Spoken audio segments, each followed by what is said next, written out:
Bună dragilor și bine ați venit la o nouă citire.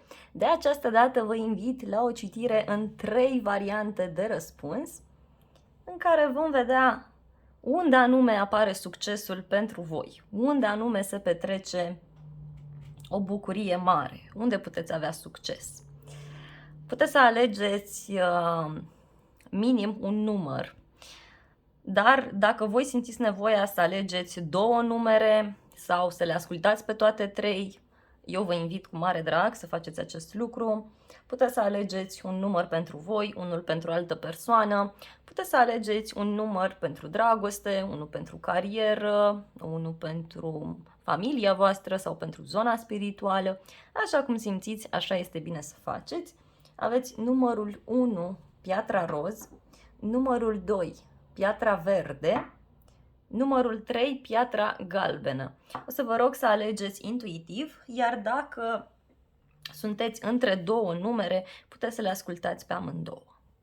Puteți să dați click pe titlu și apoi găsiți capitolele pentru fiecare număr în parte și ne vedem acolo.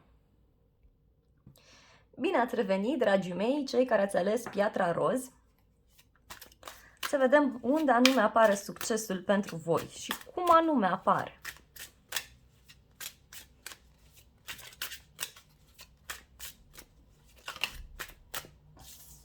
Succesul pentru voi apare într-o situație în care e nevoie să luați o decizie radicală, o decizie extrem de profundă, de frumoasă. Poate v-a venit o idee nouă și poate e bine să o puneți în practică, dacă discutăm de zona profesională, de zona banilor. Pentru zona voastră personală, succesul aici poate veni dacă încercați să tăiați răul de la rădăcină. Poate e cazul să luați o decizie radicală în privința unei persoane. Pentru cei care sunteți singuri, e bine să vă schimbați puțin gândirea, să acceptați noutățile care apar. Wow, aveți soarele. Pentru voi, dragilor, urmează un succes foarte, foarte mare. Un succes pe care vi l-ați dorit din copilărie. Sau pentru unii poate să fie vorba de o decizie radicală pe care o puteți lua și care vă poate ajuta să vă eliberați. Simt aici că pentru unii dintre voi e nevoie să vă organizați foarte bine lucrurile. Poate e vorba de un domeniu în care trebuie să tăiați, un domeniu în care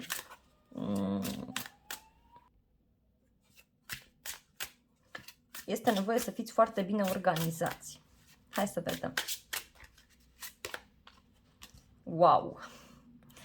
Pentru voi chiar este un moment special, pentru că vi se oferă niște șanse din partea Universului. Dacă aveți în minte un proiect, dacă vreți să vă lansați undeva, să lucrați singuri, să fiți independenți, să vă deschideți o afacere, acum e momentul pentru că aveți foarte mari șanse de reușită. Văd că aveți și resursele materiale necesare din acest punct de vedere.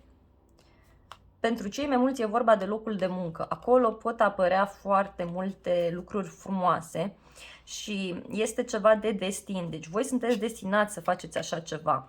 Poate e o situație care ține de creație sau care ține de a materializa niște gânduri sau a materializa niște idei pe care voi le aveți.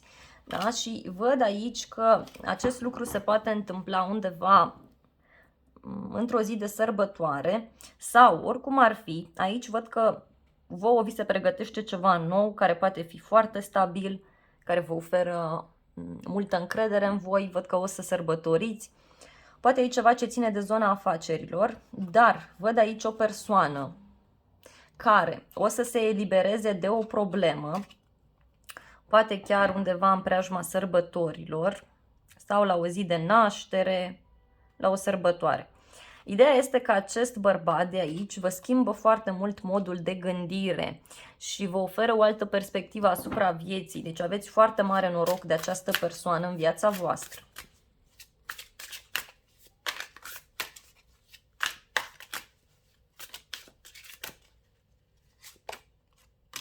Însă o să fie foarte mult de muncă.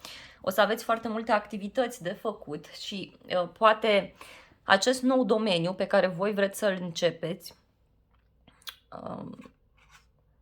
poate să vă aducă o supărare pe zona dragostei, tocmai pentru faptul că nu o să aveți timp de așa ceva. Alții e ca și cum ați avut aici o suferință mare din dragoste, undeva anume, și tocmai acest lucru v-a determinat pe voi să luați atitudine, v-a determinat pe voi să o luați de la capăt, să vă investiți toate resursele pe care le aveți. Apare o victorie, o reușită, văd aici, dar într-un domeniu nou de activitate, așa cum am spus. Poate unii profitați de faptul că sunteți singuri sau profitați de faptul că aveți o înțelepciune foarte mare, aveți o experiență de viață în așa ceva.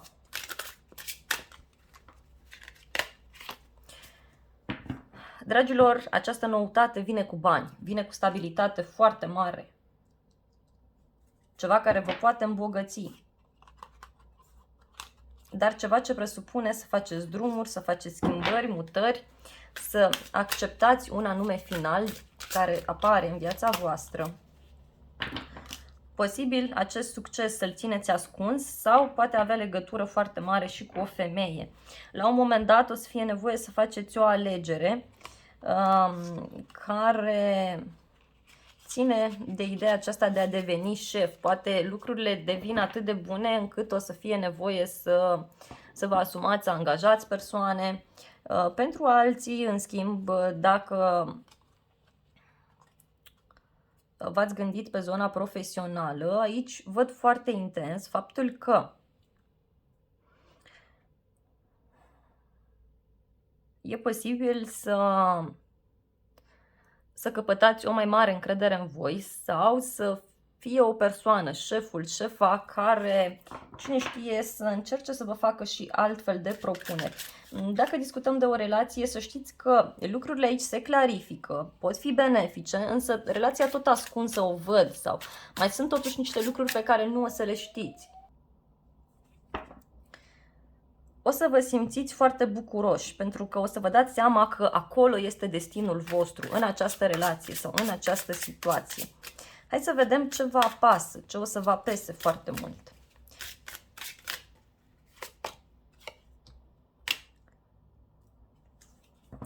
Ori e vorba de un bărbat, da, care o să pună foarte mare presiune pe voi, ori pentru alții e vorba de zona aceasta financiară, în cadrul căreia ori nu mai faceți față, ori e vorba de cheltuieli, sau pentru alții e nevoie să vă și deschideți la noutăți. Poate aveți și în prejurul vostru o persoană care vă cam ține în loc pentru faptul că este mai închisă la minte, la gândire, are o gândire învechită. Voi trebuie să renunțați la ceva vechi, să vă deschideți oportunităților care apar, pentru că apar și sunt de destin. Zodiile implicate aici, văd foarte mult foc, berbec, leu, săgetător, rac, gemeni, vărsător, balanță, dar mai puțin, și zodii de pământ, Taur, Fecioară, Capricorn. Nu este neapărat să aveți legătură cu unul dintre aceste semne zodiacale. Foarte interesantă citirea voastră. Bine ați revenit, dragii mei, cei care ați ales piatra verde. Vreau să vedem unde apare succesul pentru voi sau cum anume îl puteți dobândi. Cum anume puteți avea succes.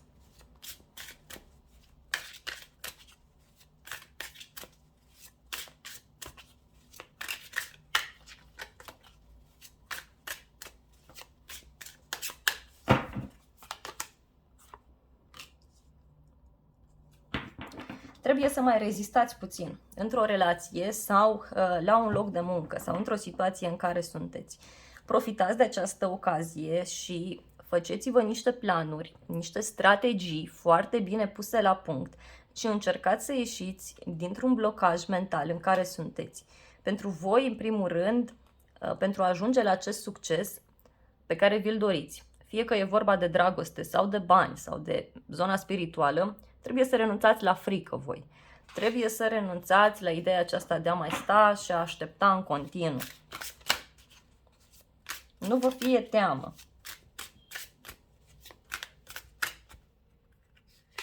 Încercați să fiți mai pozitivi voi. Norocul vine pentru voi din zona spirituală sau norocul vine pentru voi dintr-un vis sau la o zi mare, la o zi sfântă. Poate fi o persoană față de care voi aveți un respect foarte mare și care vine și vă poate ajuta, vă poate ghida. Poate chiar dacă încercați să consultați zona aceasta spirituală sau să mergeți undeva, să întrebați, cu siguranță lucrurile sunt frumoase. Alții, posibil să aveți o surpriză în următoarea perioadă și anume să vedeți că de fapt sunteți extrem de respectați și să vedeți faptul că ceilalți vă privesc cumva într-o lumină foarte frumoasă, foarte benefică. Dacă e vorba de o relație în care tot vă este frică sau dacă sunteți singuri și tot vă este frică, să știți că o să întâlniți o persoană sau o să aveți parte de o situație care o să vă ajute să vă schimbați gândirea și care să vă ajute să mergeți într-un angajament serios.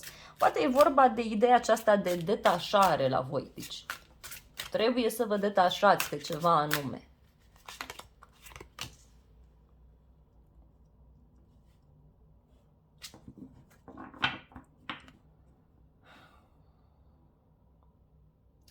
Văd un bărbat foarte plin de viață, un bărbat care face sport, care se distrează, un bărbat care face afaceri și care poate avea un rol de destin în viața voastră.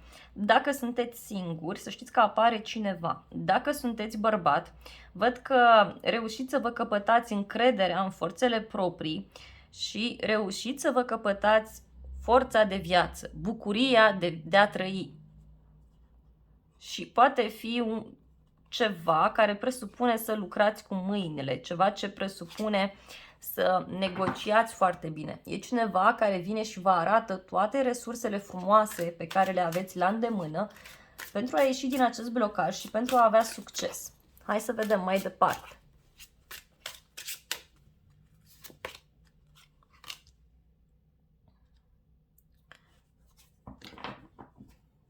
Dacă e vorba de o relație care vă pune pe gânduri, să știți că lucrurile se revigorează aici. Deci, iubirea renaște, pasiunea renaște. Asta pentru cei care sunteți într-o relație și lucrurile cam scârție, nu prea funcționează. Pentru cei care sunteți singuri, în schimb, repet, întâlniți o persoană care o să vă schimbe la 180 de grade și aici apare succesul pentru voi. Dacă discutăm de zona profesională, atunci, pentru cei de la numărul 2, o să aveți o mai mare influență asupra celorlalți. O să ajungeți într-un punct foarte înalt. Uitați ce cunoaștere înaltă aveți aici. Printr-o pasiune pe care o puteți pune în practică. Dacă sunteți femeie, să știți că în urma acestor schimbări deveniți o femeie extrem de puternică. Dacă sunteți bărbat, aveți aici o femeie care vă poate ajuta foarte mult sau puteți să lucrați cu femeile în acest proiect sau în ceea ce vreți voi să faceți. Dar e cu reușită, e cu bine.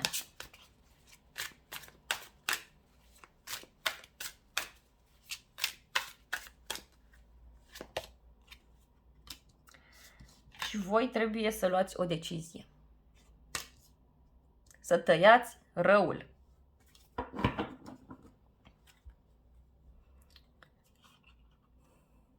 În primul rând, să creșteți foarte mult din punct de vedere emoțional, să aveți multă încredere în voi, să aveți multă încredere în divinitate, în spirit, pentru că aveți ocazia să vă schimbați viața foarte mult. Această noutate poate ține de o relație la distanță sau poate ține de a vă muta cu cineva împreună, iar pe zona profesională poate fi o noutate care ține de drumuri, care ține de a vă împărți în mod egal între două locuri de muncă, două situații, două relații. Iarăși această carte. Deci, dragilor, și multă iubire, multă împlinire văd aici. Să știți că acest nou început este extrem de benefic pentru voi. Lucrurile se vor mișca încet, sigur, dar vă pot aduce câștiguri cu siguranță. Poate are legătură cu internetul, tot iese acest mesaj aici.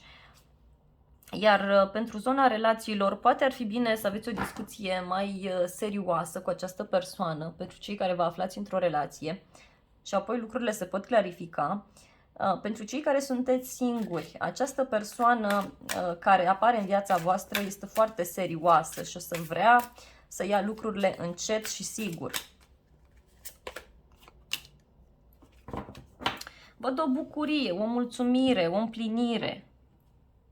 Și care, uitați, vine cu mulți bani, vine cu o independență financiară, dar o să aveți și de luptat aici, da? Poate o să fie și mai mult de lucru. Poate așteptați un răspuns care ține iarăși de a se încheia ceva. Dacă e vorba de o relație, eu văd aici că lucrurile pur și simplu merg într-o direcție cu totul și cu totul neașteptată. Și aveți parte de un succes. Dragilor, aceasta a fost citirea voastră pentru cei de la numărul 2. Să vă spun și zodiile pe care le văd aici. În primul rând, văd zodia Taur.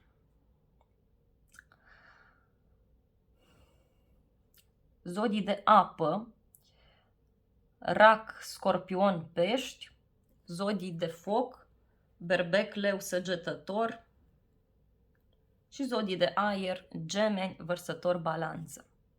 Foarte frumos, dragilor, pentru voi urmează o perioadă frumoasă, dar trebuie să renunțați la teama aceasta de aici și să ascultați sfaturile unei persoane. Bine ați revenit, dragii mei, cei de la numărul 3 cu piatra galbenă. Hai să vedem pentru voi unde anume poate apărea succesul și cum anume îl puteți atinge. Ce ar trebui să faceți ca să aveți succes?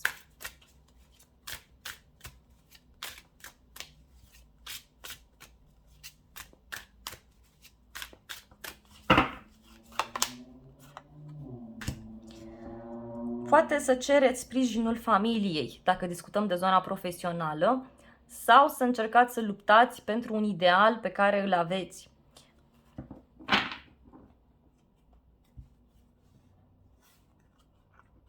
Să încercați să meditați și să cereți ajutorul unei femei din familie. O femeie foarte plină de viață, foarte pozitivă, foarte creativă. Cineva care nu are stare, care acționează în continuu și care se află într-o situație de blocaj. Și v-ar ajuta foarte mult. Pentru alții, e ca și cum văd că stați în casă și vă gândiți ce aș putea să fac, cum pot să rezolv situația. Și, dragilor, se poate, însă poate fi ceva ce ține să lucrați de acasă sau ceva ce ține să lucrați împreună cu familia. Alții văd că vă doriți foarte mult o familie, vă doriți foarte mult o pace, o liniște specială și care să știți că vine către voi încet și sigur. Se cere să fiți atenți la detalii și se cere să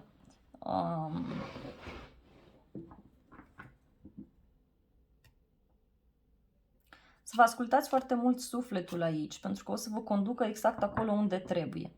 Posibil să fie o persoană care face drumuri sau o persoană care vine către voi și vă oferă ceva, vă propune ceva, dar depinde doar de voi dacă acceptați sau nu.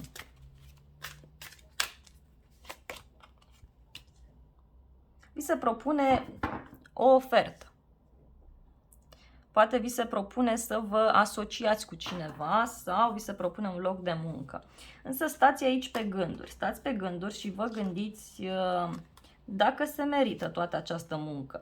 Pentru relații, în schimb, dacă sunteți într-o relație, să știți că aceasta se stabilizează mult mai bine, ori vă mutați împreună, ori plecați undeva împreună. Dacă sunteți singuri, atunci văd că aveți șansa să cunoașteți o persoană, poate la locul de muncă, poate fi o persoană simplă, dar o persoană sinceră, onestă, pe care vă puteți baza.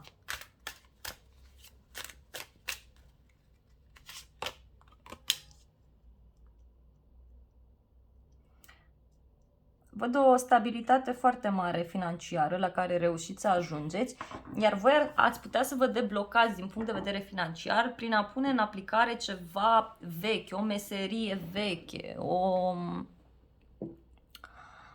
sau ceva tradiționalist. și văd totuși că o să vă stabilizați destul de bine. Wow, wow, wow, și cu un succes. Însă, iarăși, trebuie să puneți capăt la o teamă și, nu știu, poate aveți deja un loc de muncă unde nu vă simțiți împliniți și atunci e bine să plecați de acolo, pentru că, uitați, succesul apare pentru voi. Succesul apare garantat și asta este extraordinar de bine. Văd un bărbat aici care are un rol important, sau o persoană mai tradiționalistă în gândire. Wow! Și iarăși văd un nou mod de a acționa, deci poate se cere să și acționați într-un mod diferit, să vă puneți o cunoaștere pe care o aveți voi în aplicare și poate chiar, cine știe, să luați ceva vechi din trecut și să reactualizați în lumea în care trăim noi.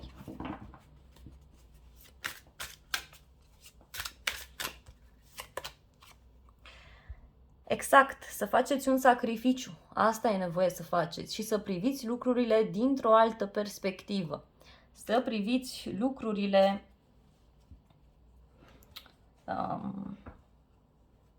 diferit.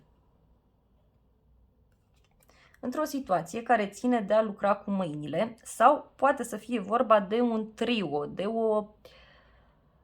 de o relație mai ciudată, dar care se poate rezolva cel puțin dacă voi vedeți și altă parte a lucrurilor, dacă vă puneți puțin în locul celeilalte persoane, iarăși aici. Uitați, apare victoria, apare reușita, vine către voi, încet și sigur. Wow, dragilor! Vin tot felul de oferte, posibil chiar să vă întâlniți cu niște persoane mai tinere care să vă ajute sau să vă asociați cu cineva.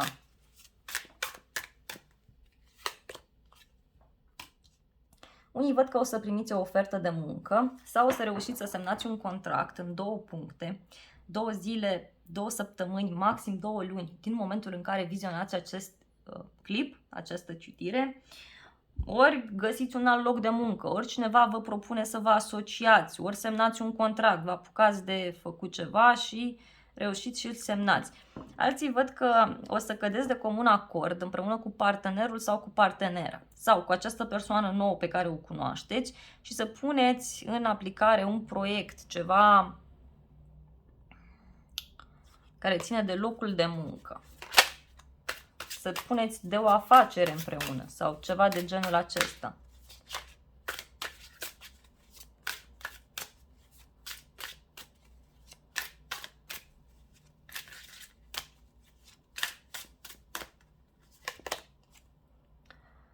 Roata destinului.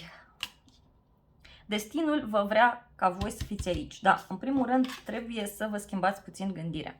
Trebuie să acceptați blocajul în care sunteți și în momentul în care o să acționați într-un mod diferit, în momentul în care o să vă puneți și în papucii celuilalt, atunci o să înțelegeți lucrurile și ia uitați, vine o șansă, vine o ofertă către voi. Succesul la voi este aproape, dar este pe o zonă care ține de palpabil, de material, de fizic, de vechi. Poate cunoașteți o persoană mai învechită în gândire, dar e un suflet pereche dacă e vorba de dragoste. Dacă e vorba de zona profesională, e ceva ce v-ați dorit voi să faceți de mult, de când erați mici, din copilărie și acum puteți să puneți în practică. Și chiar veți avea o surpriză total neașteptată. Nici măcar nu vă așteptați cât de bine o să meargă. E adevărat, pot apărea și inamici la orizont, dar oricum ar fi, parcă v-ați făcut niște sau o să vă faceți niște strategii, o să mergeți până într-un anumit punct și de acolo lucrurile deodată se schimbă la 180 de grade. Poate o să fie nevoie să mai lucrați și cu alte persoane sau poate discutăm despre niște surprize mari pe care le aveți din zona prietenilor. Cine știe. Foarte frumoasă și citirea voastră pentru cei de la numărul 3. Eu vă mulțumesc frumos pentru vizionare, vă iubesc, vă îmbrățișez cu drag pe toți și vă mai aștept la un număr dacă simțiți nevoia să vă spun și vouă zodiile, că uitam. Zodiile pe care le văd aici sunt foarte, foarte intense. În primul rând văd zodia Pești, zodia Sacrificiului. Mai văd Rac, Scorpion, Taur, Fecioară, Capricorn și berbec, leu săgetător. Foarte frumos, dragilor! Dragilor, acestea au fost citirile de această dată. Eu vă mulțumesc frumos pentru vizionare, vă iubesc, vă îmbrățișez cu drag pe toți, să aveți parte de o zi sau de o seară binecuvântată și vă urez foarte mult succes în ceea ce vreți voi să faceți.